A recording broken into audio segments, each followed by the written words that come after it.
각 교회마다 다양한 여름 행사를 열고 있지만 예산과 인력이 부족한 미자립 교회들은 자체 여름 수련회를 진행하지 못하는 경우가 많습니다. 규모는 작지만 미자립 교회 청소년들을 위해 10년째 무료로 진행되고 있는 연합수련회 더 행복 캠프를 소개합니다. CBS는 한글 점자 도입 100주년을 맞아 시각장애인을 향한 교회의 노력과 앞으로의 사역 방향을 짚어보고 있습니다. 오늘은 점자 교육의 현실과 여전히 시각장애인들이 맞닥뜨리고 있는 정보와 학습의 벽을 살펴봅니다.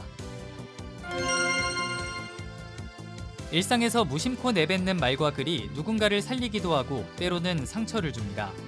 그리스도인이 일상에서 사용해야 할 언어에 대한 생각을 담은 책 5가지 사랑의 언어, 사랑의 어휘력을 비롯해 새로 나온 책들을 소개합니다.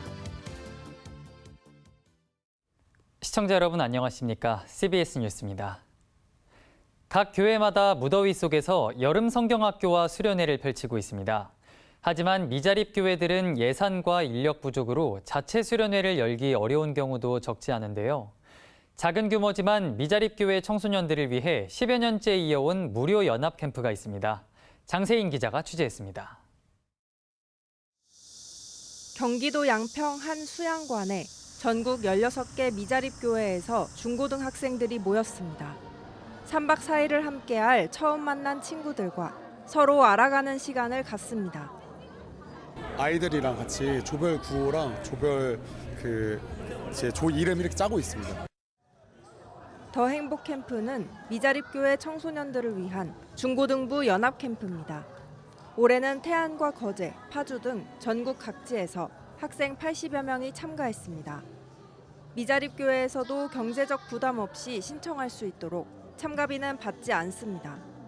더 깊은 교제를 위해 교사 1명이 학생 6명에서 7명 정도만 맡아 소규모로 함께 생활하며 관계를 쌓는 것이 원칙입니다. 수련회를 한번 다녀오고 나면은 내년에는 어떤 수련회를 가가지고 또 어떤 예수님을 만날지 또 어떤 활동을 할지 기대하면서 한 해를 열심히 4년째 오게 되니까 또 저도 모르게 또 찬양도 같이 즐기고 또 이렇게 같이 활동하는 게 너무 즐겁기도 하고 하니까 공동체 생활도 너무 재밌고. 이 캠프를 11년째 이어오고 있는 곳은 군포의 세비전 양해문교회.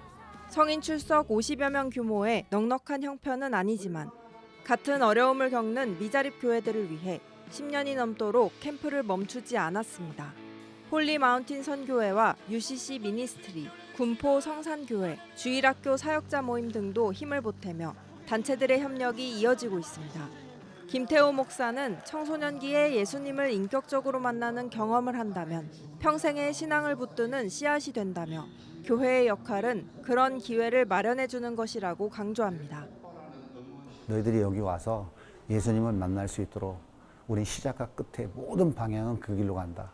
이 아이들 기도 제목 3가지, 학년, 성별, 이름, 사진 다 받아서 이미 한 달 전에 조편성하고 교사가 편성되어져서 한 달 내내 아이들 이름 보면서 얼굴 보면서 기도해 왔어요.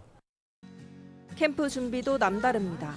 교사 등 운영팀은 10개월 가까이 한 달에 한 번 함께 모여 교육을 받고 캠프가 다가오는 7월에는 매주 모여 신청 학생들의 이름과 사진, 기도 제목을 놓고 함께 기도합니다. 학생으로 참여했던 이들 가운데 다시 운영팀으로 자원해 다음 세대를 섬기는 이들도 적지 않습니다. 고등학교 1학년 때 이제 저희 교회에서도 자체적으로 수련을 할 수 없다 보니까 20살 되고 나서 내가 여기서 너무 좋았던 기억이 있어서 이 기억을 토대로 거기 오는 아이들에게 한 번 더 섬기고 싶다. 작은 교회들이 혼자서는 감당하기 어려운 다음 세대 사역. 작은 교회가 또 다른 작은 교회를 품고 믿음으로 자란 아이가 다시 다음 세대를 세우는 선순환이 올 여름에도 아이들에게 언젠간 꽃피울 믿음의 씨앗을 심고 있습니다. CBS 뉴스 장세인입니다. CBS는 한글 점자 도입 100주년을 맞아 시각장애인을 향한 교회의 노력과 앞으로의 사역 방향을 짚어보고 있습니다. 오늘은 점자 교육의 현실과 여전히 시각장애인들이 맞닥뜨리고 있는 정보와 학습의 벽을 살펴봅니다. 오요셉 기자입니다. 지난해 문화체육관광부로부터 점자교육원 지정을 받은 실로암 시각장애인 복지관. 시각장애인들이 손끝으로 한자 한자 점을 짚어가며 점자 수업에 몰두하고 있습니다. 최근 스마트폰 등 음성 기반 기술이 빠르게 발전했지만 점자는 여전히 시각장애인들의 학습과 사고를 위한 핵심 도구입니다. 맞춤법과 정확한 의사소통은 물론 소리로만 정보를 듣는 것과 달리 점자는 머릿속에서 구조를 세우고 개념을 쌓아 올리는 데 중요한 역할을 하기 때문입니다. 실질적으로 제대로 학습하는 과정에서는 점자가 없으면 안 돼요. 신문을 보든 책을 보든 읽다가 어느 포인트에서는 멈춰서도 생각을 해야 되잖아요. 점자는 자꾸 읽으면서 생각을 하고 깊게 들어갈 수 있지만 소리는 지나가면 끝이잖아요. 그러니까 사고 능력이라든가 특히 체계적인 사고나 철학적 사고를 할 때는 점자책 없이는 학습을 할 수가 없죠.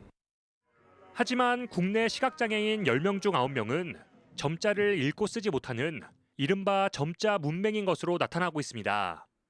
특히 중도 실명인의 경우 촉각에 적응하는 데 어려움을 겪으면서 아예 점자 교육을 시도하지 않는 경우도 적지 않습니다. 점자를 배우고 싶어도 체계적인 커리큘럼과 교재, 교구, 연습 내용을 점검해줄 피드백 시스템 등 교육 환경이 충분히 뒷받침되지 못하고 있다는 지적도 나옵니다.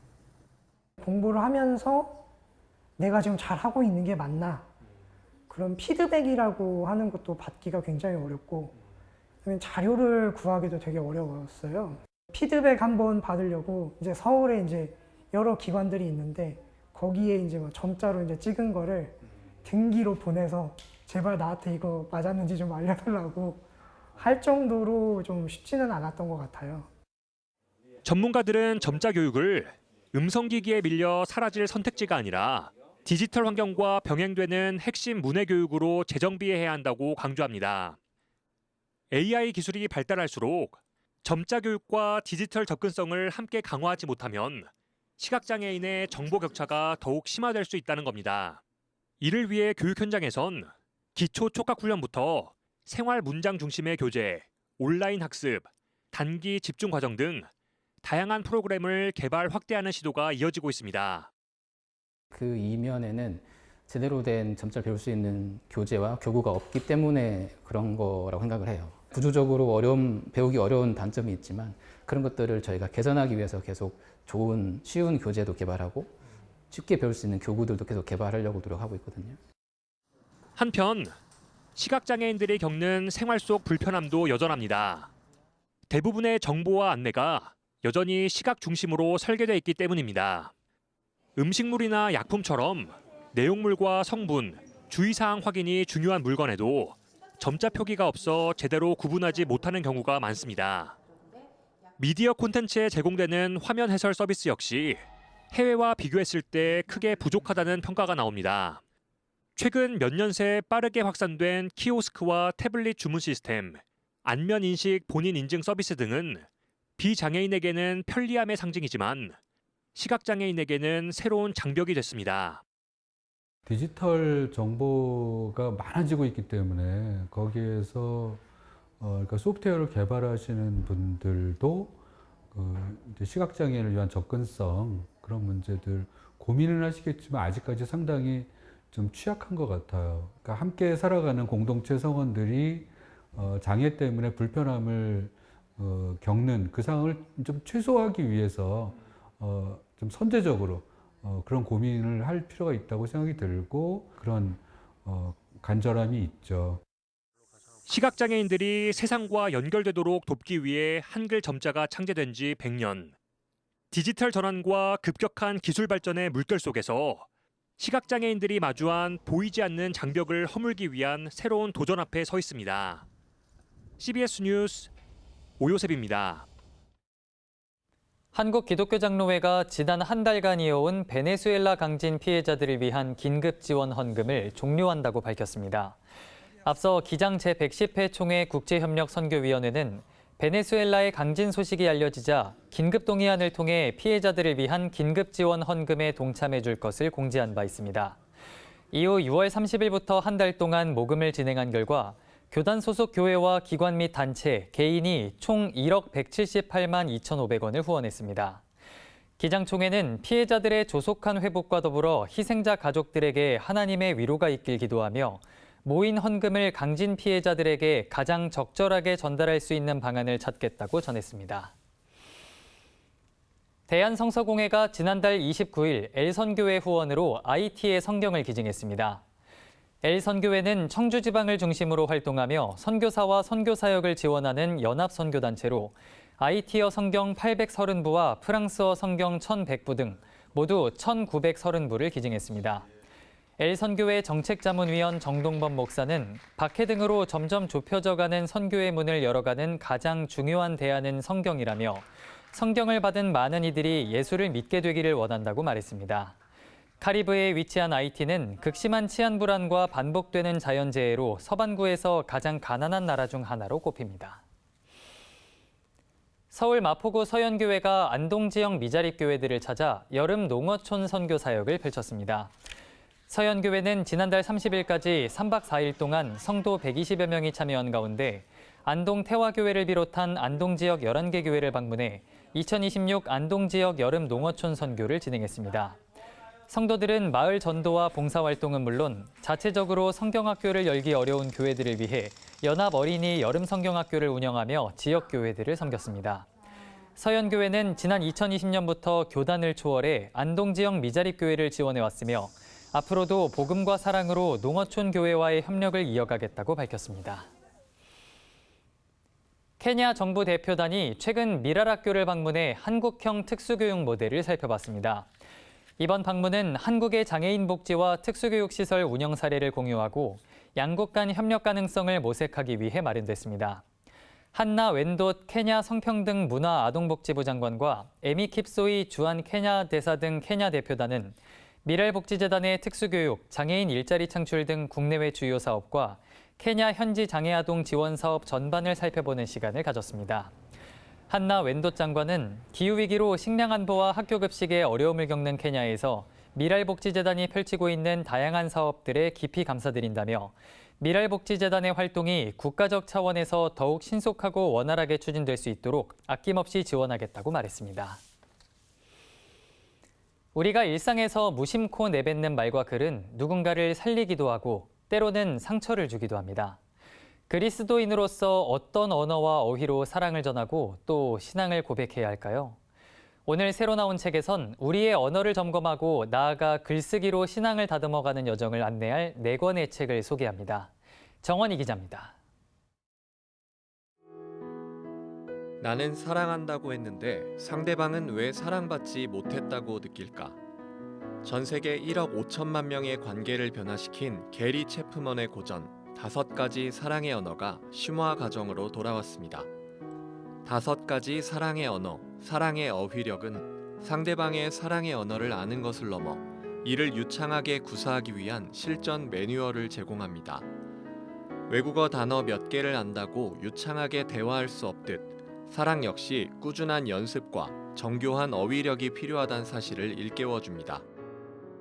입 밖으로 꺼낸 언어가 관계를 바꾼다면 그 언어를 활자로 옮겨 조용히 백지 위에 적어 내려간 글은 영혼을 다듬습니다.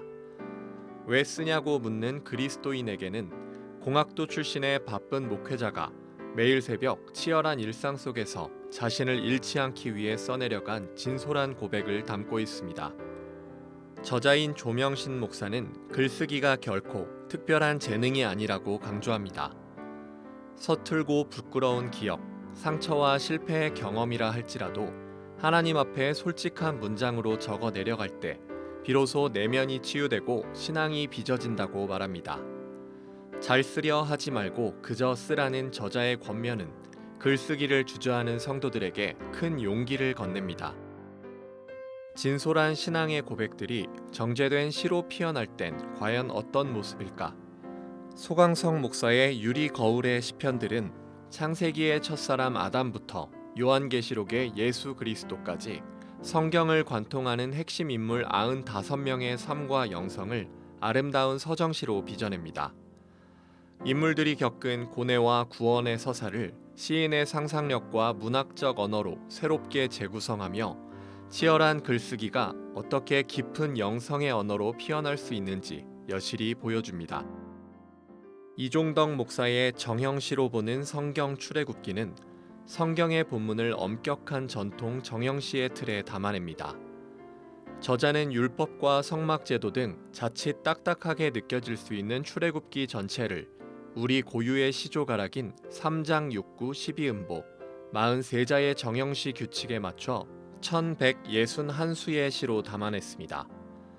성경 본질에서 벗어나지 않기 위해 뼈를 깎는 고통으로 빚어낸 영적 산물을 소리내어 읊조리다 보면 마치 필사를 하는 듯 말씀이 마음에 새겨집니다. 누군가에게 건네는 따뜻한 말 한마디부터 나를 돌아보는 일상의 글쓰기, 그리고 신앙을 연단해낸 아름다운 시 한 편까지 언어와 글쓰기가 영적인 호흡으로 새롭게 피어나는 은혜의 시간을 가져보길 제안합니다. CBS 뉴스 정원입니다.